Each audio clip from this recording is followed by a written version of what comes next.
Hello, everybody, and good morning, good afternoon, good evening, whenever you are watching this. I am Julie Hodge, and I am here today for another one of our wonderful Wednesday live women's webinars. That's a lot of W's. Say that fast 10 times. And today I'm going to be sharing with you my perimenopause workshop. And I'm going to start with a little bit of a quiz. So if you're joining me live on this, please drop into the comments where you're watching from. Let me know you're here, who's watching, or on the replay. Just type in replay and let's get down to it. So I'm going to share my screen first so that we can do the quiz. Let me open this up here and see what I can find. Here we go. I'll just do this. All right, so let's start with the quiz. Hello, Kathy. Nice to see you here, girl. All right, so hopefully you guys can all see my screen. I'm sharing the quiz. Here we go. Okay. And let's go through this quiz before we start the actual workshop. So I want you, as I go through these, have a look here at the quiz and think, just make a mental note or write it down. How many of these apply to you? All right. New, heavy, or longer menstrual flow periods, or new, shorter menstrual cycles, new sore breasts, new increased cramping, new mid-sleep waking, onset of night sweats or hot flashes, increased migraines or headaches, new increased PMS symptoms, new weight gain, and often that means belly fat or in weird, strange places that you didn't use to gain weight. Lack of muscle tone or muscle development regarding how much physical activity or training you're doing with weights. Crepey skin, thinning hair, irritability, low libido, burning joints. I'll speak on that one. While I was going through my HELL of perimenopause symptoms a couple years ago, before I used my own protocol to change my life and health, I would sit on the couch or sit up my chair, lay, and my Achilles tendons would just burn. It all went away since following the perimenopause protocol. So just check off how many of those apply to you, okay? And if you did, maybe just throw your number in there. Hi, Jennifer, I think you're watching too. Throw your number in the comments if you feel comfortable with it, or just keep a mental note. And now let's talk about how many did you check? Hi, Rebecca, stopping by. This will also be available on the replay. If you're watching me live, please say live. If you're watching on the replay, please say replay. So let's analyze these results, okay? So if you checked 1 to 2 boxes, okay, you may want to take steps to support your hormone health now. Okay, and I like to say that an ounce of prevention is worth a pound of cure. It is so important. Even if you're not in perimenopause yet, but you are approaching it, okay, this is a great time to learn how you can reverse or totally avoid any of the unwanted things that can begin to happen in this normal phase of life when those hormones start changing, okay? Perimenopause, I will say it again, it is not a sentence. It is a very normal part of our journey as women, when we can embrace and use to empower ourselves with tools to get stronger, improve our health mentally and physically, socially as well, for the next 10, 20, 30 years, okay? If you checked 3 or more boxes, according to Dr. Geraldine Pryor, she's in the States, menstruating women in midlife with at least 3 of the above signs can be diagnosed as perimenopausal. So if you're in doubt, consult your doctor, consult your naturopath, book a call with me. I can walk you through some of your symptoms, okay? But this is not intended to diagnose, because some of those symptoms could be signs of anything else, okay? But if you're in that range, could be happening to you. This quiz is just to raise awareness and get you thinking, oh, okay. I work with many women. I'm just going to stop sharing that screen here. Who are unaware that they might even be in that perimenopause phase or pre-menopause, okay? And so quite often all these things start happening and you're not sure why, or you just start wondering, what am I doing wrong? Maybe I have to do more of the dieting. Maybe I have to do more of the exercise. And I'm here to tell you that it is a normal phase of life, and some of what you're experiencing may be directly tied to those changing hormones. So with that said, let's begin the perimenopause workshop and dive right in. So I'm going to share my screen yet again with another document here. And let's go into, just give me one moment, ladies, so I can open up my workshop and get you guys going. All right. I've got a beautiful little slide here for you. So let's share that. All right, here we go. Hopefully you can see this. So welcome, of course, to the Perimenopause Workshop. As usual, ladies, if you follow these Wednesday live webinars and you want to take notes and write down any of the things that come up that are like aha moments or you want to remember in future, please do.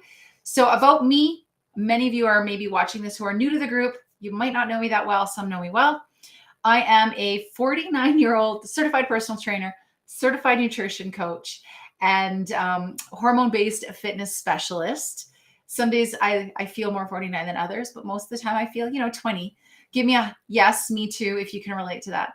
But it wasn't always that way, okay? So I teach and share what I know works from going what I call to zero to my own hero when it comes to struggling with my own perimenopause hormone imbalances, okay?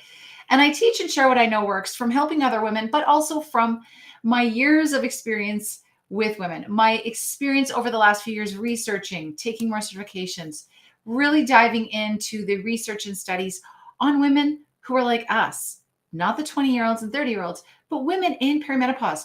We are looking at millions and millions of women coming into this phase. So more awareness, more teaching, more support and education needs to be put on us. And it is, which is positive. And I'm one of those people who is doing it. So I'm glad you're here.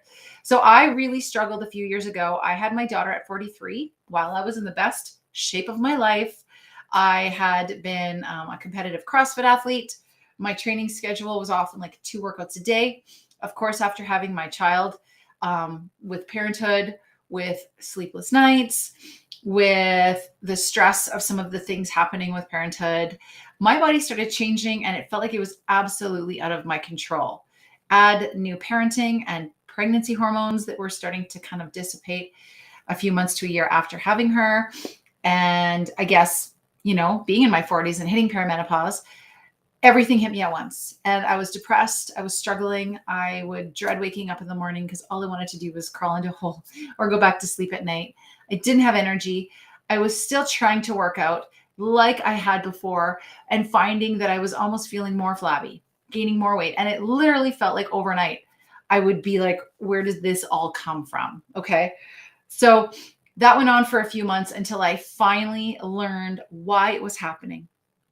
I was like the poster child for perimenopause and trying to, eat healthy, do more workouts, and it was backfiring. And I found out why. Okay. So there are a few very important things I was not doing and a few things I was doing that were hurting me. So flip that around. And now I help other women to do the same. So I don't know about you. If you do, wonderful. How many of you bound out of bed in the morning and are excited for the day? You've had a great sleep. You have good energy. You're excited for the workout or you're excited for the rest day. You can't wait to be creative and feel inspired.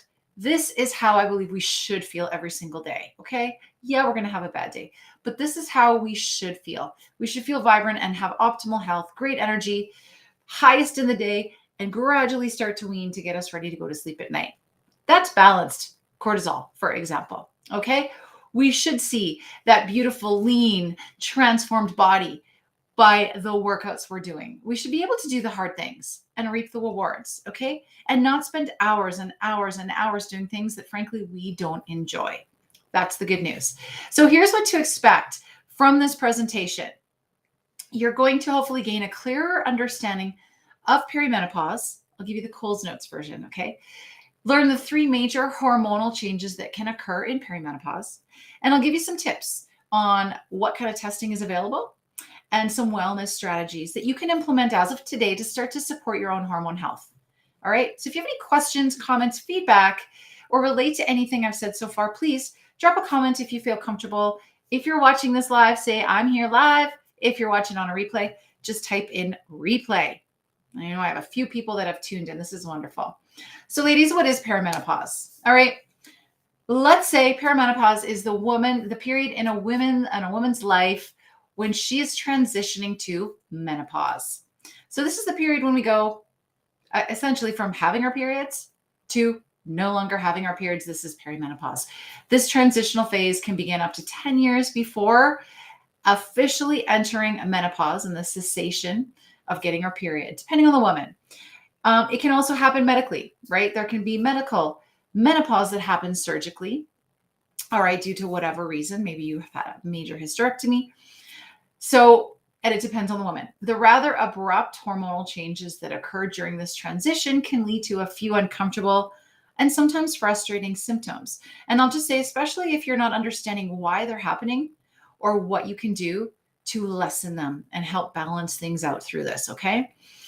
So just like we rock a newborn to sleep, a newborn is upset, he's crying for some reason, he or she is trying to communicate to us.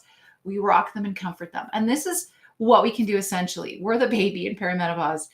We can give ourselves comfort and rock ourselves through it to make it a great experience. Now, symptoms can vary significantly from one woman to another, and many women experience no symptoms at all. You say, are you in perimenopause? Heck if I know. I just feel good. Okay. And that's wonderful. Some women don't get off that easy, but generally it begins somewhere around the 38 to 50 years of age timeframe. Big spread. Okay. So everyone is different, just like your unique fingerprint. And how long does it last? Again, it depends on every individual person. So while I would say only your physician will help you diagnose the onset of actual menopause itself, according to many studies on this, there must be a cessation, so a stopping of menstruation and menstrual flow for 12 consecutive months before a menopause diagnosis is made. So if you have not had your period for 2 months and then you get it again for a month, it goes away for a few, comes back for a month or two, not technically menopause yet. We're looking for 12 months of nothing, okay? So that graph there just shows we have premenopause, perimenopause, menopause, and then postmenopause. And I'm focusing specifically here on the perimenopause phase, a tongue twister, as well as pre-menopause, because I would love to help women who are approaching this phase approach it so they're ready and they're rocking. So again, signs of perimenopause. How many did you check off, right? 2, 3 or more. Definite sign you're starting this transitional change. Again, heavier periods, coming closer together, more cramping, increased mood swings, hot flashes, night sweats, mid-sleep waking, breast tenderness, migraines or headaches, noticeable weight gain. I will also add, thinning hair, crepey, drier skin, irritability, pain, those kind of things. Okay. And again, if you can check off 3 or more of those, you may be diagnosed as perimenopausal. So let's get into talking about your changing hormones. Okay. So I promised that I would share with you those 3 significant hormonal changes. According to research, they are: number 1, estrogen levels increase and become unstable. Number 2, progesterone levels drop significantly. Now, here is something that you may or may not know. Estrogen and progesterone respond in relation to each other. They have an inverse relationship. So as estrogen levels go up, if you're estrogen dominant, the progesterone levels tend to go down. Vice versa. Estrogen levels drop, progesterone levels may be going up. Okay. And then the third significant change is a disruption of the hypothalamic pituitary ovarian feedback system. Let's move on and talk a little bit more about that rising estrogen. And again, if you are watching with me live, please just type in live in the comments. I'd really appreciate it to know. And then if you're watching this replay, just type in replay in the comments if you're watching it from there. So rising estrogen. It was previously believed in perimenopause to involve diminishing estrogen levels. And that is still a common belief, okay? Oh, my estrogen is tanking, I'm in perimenopause. For years and decades, really, we've been taught that perimenopause symptoms such as the hot flashes, the night sweats, irregular periods, all of it result because we are estrogen deficient. Not necessarily. In fact, and in practice, a lot of studies show estrogen levels in perimenopause are to be on average 30% higher than before perimenopause. So the mystery of perimenopause is estrogen levels rise and become unstable before menopause when they settle into more stable, but lower levels. All right. And like I said, this is like the Coles Notes version. There's so much more, but today we'll keep it simple, keep it concise for you. And you can always watch this again. Number 2, insufficient progesterone. So this is another thing that can happen. Again, they are related to each other, insulin, progesterone. In perimenopause, progesterone levels may become insufficient, even non-existent. Okay, there's a study from prior, 2011, went into this in more detail. Higher estradiol levels and low progesterone results in estrogen dominance. This is one of the things that can happen. Just one, there's many. You could have lower estrogen. This may explain some of the symptoms that you or I have in perimenopause, like those PMS symptoms, the tender breast, the heavier flow. Okay. And welcome to all of you who might be coming in here and watching live as we go. I'm just into talking about the 3 biggest signs that we are in that perimenopause phase. And the third sign is the disruption of the HPO feedback system. Okay. That's that hypothalamic pituitary ovarian feedback system. There's a disruption of the HPO feedback system. In other words, the communication between your brain and your ovaries, okay, is disrupted. If you want to research this, Berger et al., 2002, study on this for more information. The bottom line is that this can cause a cascade of hormonal shifts that are affecting your body. All right, it's getting ready for that normal cessation of periods, essentially, by the end of this perimenopause phase. So let's talk about perimenopause and periods. Okay, so irregular or shorter cycles. Okay, this is one of those things I mentioned. Quick version here. Due to those many hormonal changes that are happening, less frequent ovulation, cycles become irregular and they can become closer together. So it's common for cycles to shorten to less than 25 days. You know, say, raise your hand or say me if this has happened to you, right? Many women feel like, oh my gosh, I feel like I'm always getting my period. Because of this, it may feel like you are starting it every 2 to 3 weeks. Some women even skip a cycle or 2. So that can happen as well. How long will it last? Roll the dice, flip a coin. No one really knows. But some studies show it is approximately 3 years before the onset of irregular periods and menopause. All right. And again, not written in stone. You're all as unique as your fingerprints. Heavier flow. This can occur in all phases of perimenopause, affecting about 25% of women in midlife. Heavy flow is related to the hormonal changes, of course. For most women, this improves the closer we get to menopause itself. We're going to talk about that estrogen dominance. Okay, so contrary to what often is believed, that in perimenopause, it's always about estrogen levels tanking. Like I said, not necessarily. We could be estrogen dominant. It comes with a host of things. So have a look at this and just mentally check off how many of these things may have happened to you or maybe did before you made changes or are currently something you're experiencing. Low sex drive, low energy levels, mood swings, difficulty sleeping, headaches and migraines, anxiety, feelings of depression, irregular or abnormally fast or slow heart rates, weight gain, allergy symptoms, thinning hair, vaginal dryness, fibrocystic breasts, digestive issues like constipation and bloating and joint pain. Ladies, how many are there? 6, 12, 17-ish? I can tell you I had about 15 of these, boom, at the height of my discomfort, okay?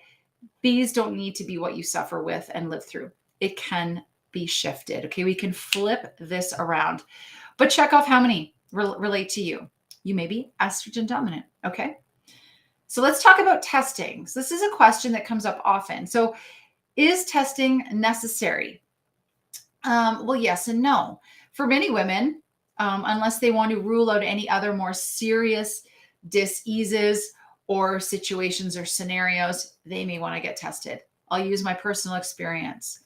As all of this stuff was happening, I also discovered that I had some fibroids growing in my uterus. I also had some fibroids growing that by the time they took them out were causing me so much stress, so much discomfort, not just physically, but also mentally. My energy was so low. I had all those symptoms and more. When they finally took it out and I got in for the surgery, it was growing out of me. It was a biggie. And that can play a part too in any of those symptoms that you may be experiencing. So yeah, sometimes we want to go to our doctor to rule out that we don't have any fibroids or cysts or anything else happening that could be also creating that hormone imbalance. Okay. And some of those really terrible symptoms like bleeding.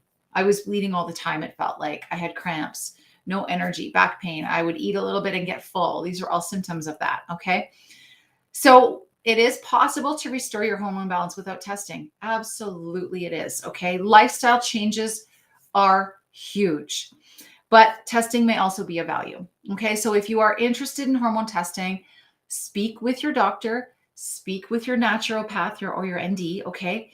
There are also online labs where you can obtain testing without even needing a doctor's visit. Many of my clients have gone and done Dutch testing, received their comprehensive test package back, and had a really inside look at their hormones from that. Lots of options available for things like Dutch testing, which you can do yourself. All right. So I've also heard from many women who are frustrated because they are complaining that in perimenopause or not knowing that they're in there, they go and they get tested with blood testing, but show in the normal range. So let me ask you this. If we have a room full of 100 women, all of them are in perimenopause, and 9 out of 10 or 90 out of 100 of those women are experiencing unwanted symptoms, okay, like we've talked about. And they get their blood test, and it shows that for the biggest majority, they're normal. But are they really normal? So blood tests can take us so far. For example, blood testing is great to show us follicle stimulating hormone FSH and estradiol, okay, because our FSH levels increase and estradiol levels decrease as menopause occurs.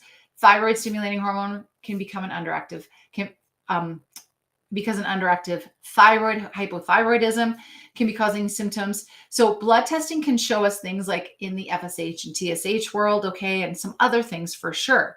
Saliva testing is another test, which is much more accurate than blood testing, okay? Cortisol saliva testing for sure. Talk with your doctor or naturopath about that. My personal favorite is, of course, the Dutch testing, which is dried urine samples. So a blood test is taken, once, typically, unless you get some tests where you have to go in at different periods through the day to see where your levels are at different periods of the day. Dutch testing is a dried urine sample test where you have to take it at 5 times through the day, okay? It gives you a comprehensive look at sex hormones, thyroid hormones, stress hormones, estrogen metabolites, and various different levels of tests you can get, okay? You can get complex tests, less complex tests, and more. So you've got urine testing, saliva testing, blood testing. Those are your 3 major test solutions that you can speak with your doctor or naturopath about. And you can also get Dutch testing yourself online. And I've got information on that at the end of this presentation. So I wanted to also just make another note about testing. And it's that, take it to blood testing, for example. Our cortisol levels fluctuate in a 24 hours diurnal pattern. So generally, ideal, cortisol levels are meant to be highest in the morning to help us get up and out of bed and on with our day, right? To survive another day. And they're supposed to be high in the morning to help you bounce out of bed. How do you know they're balanced? This is what happens. Then they will slowly, naturally fall over the course of the day, ending up with very low levels of cortisol at night so that we can fall asleep and stay asleep. Okay, that's important. Blood testing is a one-time, maybe like I said, maybe twice a day blood draw. It's not reflective of the cortisol diurnal secretions. The Dutch test can include waking, afternoon, nighttime cortisol levels. Okay, like I said, 5 times a day, many of those Dutch tests. So where to order testing? If you're looking for Dutch testing, again, you can get it through your naturopath. I'm here in Okotoks, and I know that a couple of places do it. For example, Papillon can do it for you, but you can also do it yourself. Go to DutchTest.com, order the kit you want. Here is a code for you. Save $100 on that, guys, using JHPT100. Use that code, okay? You can also have blood or saliva testing done. Again, ask your doctor or your ND for that. So now the fun stuff. Let's talk about some of the things we can do to really help support our life and our health optimally through this natural period of life. So of course, number 1 is eating a hormone healthy diet. And I say hormone healthy because many foods do not contribute to healthy, balanced hormones. I'm sure you might know what some of those are. Refined sugars, alcohol, excessive caffeine intake, okay? Fast processed foods, not getting enough of the vital micronutrients and macronutrients, vitamins and minerals that we need. So here are some things. Number one, nothing bad ever happened from eliminating refined sugar, okay? Nothing. Maybe a few days of uncomfortable feelings where you have a little bit of a sugar, craving detox. All right. I have a detox for you if that's the case. But sugar addiction can lead to insulin resistance and other hormone imbalances. Okay. I was watching some stuff lately and doing a little more research, and insulin issues, diabetes type 2, and pre-diabetic syndromes are one of the leading causes of other health issues. We're looking at the rates of getting illness, the rates of catching this or catching that. So much of that shows a pre-diabetic scenario or diabetes type 2 already. This is one of the best things you can do for yourself right now, is eliminate or cut down significantly your refined sugar. For women, 24 grams of added sugar a day. Reduce your alcohol intake. Another one, it's full of sugar. It's fuel for the fire for hormone imbalance. If you think it makes you relax at night, it may, but guess what? It's going to disturb your sleep. One alcoholic beverage per day raises estrogen levels, ladies. Reduce your caffeine intake. Stop by 11 a.m. Overconsuming caffeine can also lead to cortisol imbalance. It messes with the cortisol's natural rhythm. It can cause anxiety and poor sleep. Switch to decaf. Switch to just flavored water with berries or lemon. Switch to tea, or maybe even like a mushroom kind of a coffee, a maca latte, okay, whatever. But try and cut that caffeine out, especially if you know you are sensitive to it. Also, reducing stress. The mind-body connection to help maintain some balanced hormones cannot be understated, particularly in perimenopause, ladies. 5-minute breathing practices, restorative or yin yoga, keeping a what's good gratitude journal, or as I like to call it, a dump stress journal, practicing your daily affirmations, and doing the things you enjoy. I call this finding joy. Learning to let go of the things you cannot control. In essence, in perimenopause, you want to dump stress. If you have a hard time dumping it, you have no other option, then you need to increase joy. Moving on, let's talk about activity. Movement is critical. And I always say every woman in perimenopause should own dumbbells. All right. If you don't, go buy yourself a light pair and start using them, ladies. Our bodies have not been programmed for a sedentary lifestyle. Movement is essential. Daily movement is essential for our hormones and our bones, our overall health, even our mental health. Okay. For women, it should not be too intense or it may disrupt hormone imbalance. And I mean, you should not be doing HIITs 5 days a week. You should not be running on that treadmill trying to burn every calorie you can 5 days a week, ladies. That is going to disrupt your hormone imbalance. We need more rest now between doing the hard things than ever before. Do the hard thing. Keep it short. Keep it sweet. Make it tough. Rest, rest, rest. I like to help with this a lot with those plans that I create for women to help balance their hormones. Okay. The right exercise at the right intensity at the right time of day. Okay. This is more important than ever before in perimenopause. And it should allow your body to be harmonized at all levels: physical, emotional, cognitive. Don't do things you don't like. If it causes more stress, find things you do enjoy. All right. And sleep well. Again, huge. Sleep, huge. It helps stabilize that hypothalamic ovarian feedback system. It balances cortisol. It improves insulin sensitivity, regulates the release of progesterone, estrogen, and luteinizing hormone as well. When we get into those deeper sleep states, it helps to make sure that we get there with that REM sleep so that we can get higher levels of testosterone. And that's when the growth hormone kicks in. So ask yourself, how many hours do you get of sleep right now, every night? Then ask yourself, how much of that sleep is interrupted? Shoot for at least a minimum of 7 hours of uninterrupted sleep. And to go beyond that, to really optimize your health and sleep. The same wake up time, the same sleep time, 7 days a week, as much as possible. Okay. Consider things that are maybe more natural. My favorite is magnesium bisglycinate. You can look into other options that may work for you that are natural. Stay away from the caffeine and the intense blood sugar, intense exercise late in the day, or things that spike your blood sugar late in the day. Okay. And then, of course, supplementation. Now, research does strongly suggest a healthy diet with essential nutrients may help perimenopausal women. I know that food is magic in perimenopause. Check your vitamin D levels, especially if you live here like I do in the north, where we don't see or get a lot of sunshine that we get to hang out in every single day. Get the vitamin D3 supplementation. Consider these things. Omega-3, very important. D3, B12 or really good B complex, vitamin C with quercetin, zinc, magnesium, and calcium.